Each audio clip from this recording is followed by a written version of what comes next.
ब्रज की जो गोपियां हैं वो चाहती हैं कि हमें प्रभु पति रूप में मिल जाए।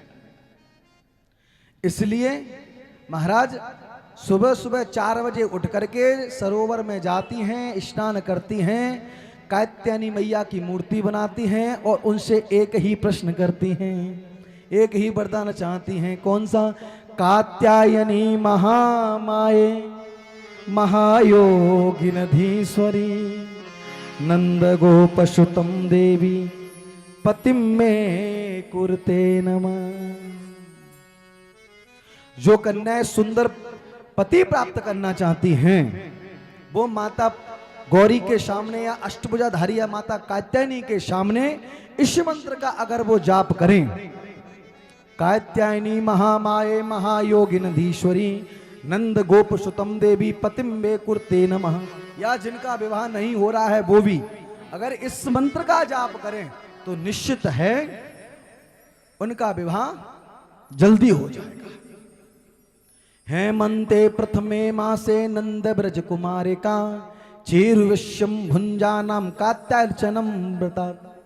भगवान ने गोपियों को समझाया, गोपियों में तुम्हारी सारी स्थिति जानता हूं, लेकिन तुम जो सरोवर में जाकर के नग्नावस्था में स्नान करती हो ये गलत है। स्नान करती हो, वहां से आती हो, मिट्टी की मूर्ति बनाती हो, फिर तुम मुझे पति रूप में प्राप्त करना चाहती हो, मैं सब जानता हूं, सब ठीक है, लेकिन नग्ना अवस्था में सरोवर में स्नान करना तुम्हारा गलत है।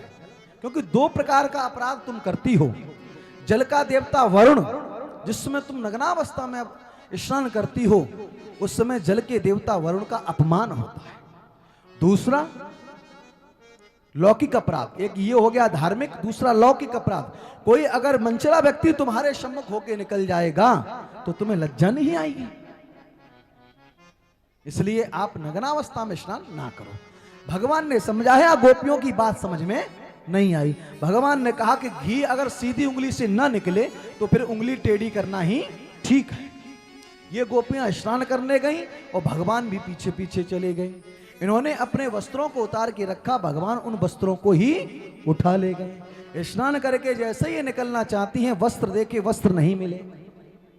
ध्यान से सुने, क्योंकि इस वाली कथा पर बहुत से लोगों का व्यंग होता है कि भगवान होकर के उन्होंने गोपियों के वस्त्रों का हरण किया।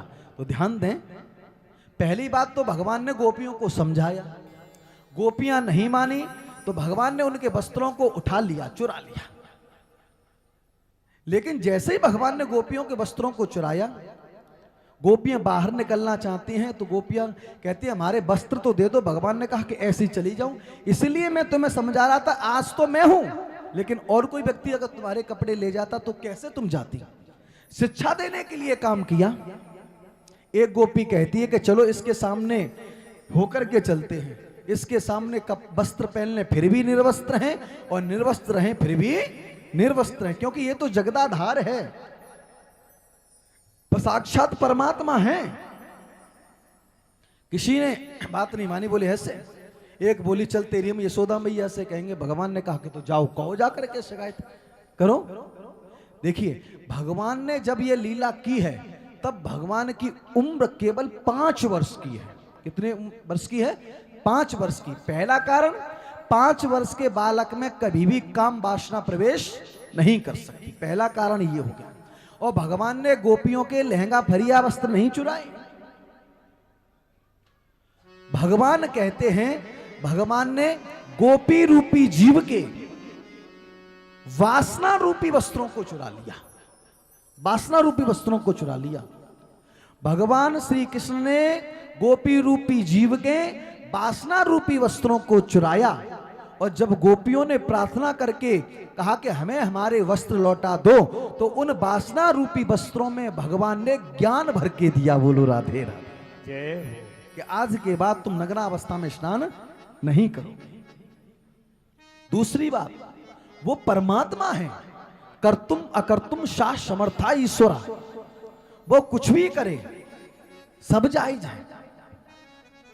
तो भगवान ने इस कथा के माध्यम से गोपियों को समझाया कि किसी भी स्त्री को जल में नग्न अवस्था में स्नान नहीं करना चाहिए, क्योंकि वरुण देव का अपमान होता है।